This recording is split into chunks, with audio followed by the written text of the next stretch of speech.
ಇರೋದ್ರಿಂದ ಅವನಿಗೆ ಆಸೆ ಅನ್ನೋದು ಇರ್ತದೆ. ಅದಕ್ಕೆ ಹೇಳ್ತಾರೆ, ಆಸೆ ಎಂಬುದು ಅರಸರಿಗಲ್ಲದೆ ಶಿವಭಕ್ತರಿಗುಂಟೆ. ಆಸೆ ಅರಸರಿಗಿರ್ತದ, ಶಿವಭಕ್ತರಾದ ನಮಗೆ ಯಾಕೆ? ತಾಯಿ ಪ್ರಶ್ನೆ ಇದೆ.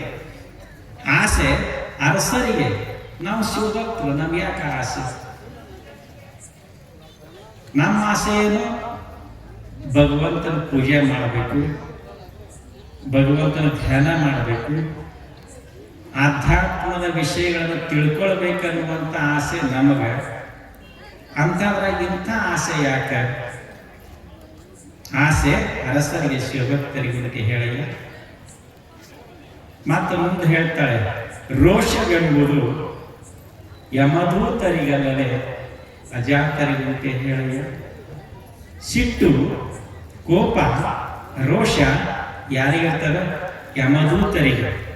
ಯಮದೂತರು ಕರ್ಯಾಕ ಬಂದಿರ್ತಾರೆ, ನಿನ್ನ ಟಯರ್ ಮುಗಿದಪ್ಪ, ಕರ್ಕೊಂಡು ಹೋಗ್ತೀನಿ ನಡಿಯೋ. ಆವಾಗ ನಾ ಬರುದಿಲ್ಲ ಅಂತ ನೀವು ಬರುದಿಲ್ಲ ಅಂದಾಗ ಯಮ ಹೇಳ್ಯಾರ, ನನ್ನ ಟಯರ್ ಮುಗಿದ ನಡಿ, ಸಿಟ್ಟಿಗೆ ಕರ್ಕೊಂಡು ಹೋಗ್ತಾನೆ. ಅದಕ್ಕೆ ಆ ಸಿಟ್ಟು ಯಮದೂತನ ಹತ್ತಾಕಿರಬೇಕು, ಅಜಾತರಿಗೆ ಯಾಕಂತ.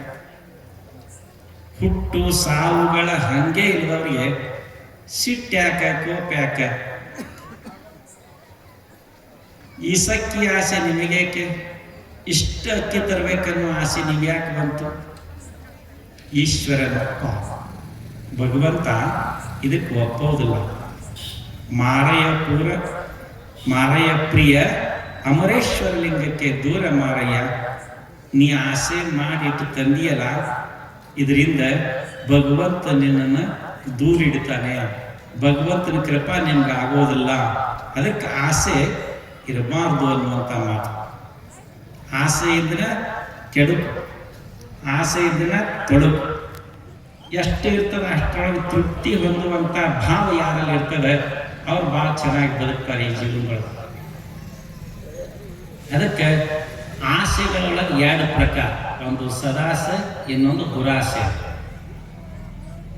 ಒಬ್ಬಗ ಬಂಗಾರ ಗಳಿಸ್ಬೇಕು ಅನ್ನುವಂಥ ಹುಚ್ಚು ಆಸೆ. ಹೆಂಗೆ ಮಾಡಬೇಕು? ಭಗವಂತನ ಕುರಿತು ತಪಸ್ಸನ್ನು ಮಾಡಬೇಕು. ಯೋಚನೆ ಮಾಡ್ದ, ಗುಡ್ಡಕ್ಕೆ ಹೋದ, ದೊಡ್ಡದಾಗಿರುವಂಥ ಆಲದ ಮರ ಕೆಳಕ್ಕೆ ಕುಂತ ಶಿವ ಶಿವ ಶಿವ ಶಿವ ಶಿವ ಶಿವ ಅಂತ ಧ್ಯಾನ ಮಾಡ. ಇವನ ಶಿವಭಕ್ತಿಗೆ ಶಿವ ಪ್ರತ್ಯಕ್ಷ ಆಗ್ತಾನೆ.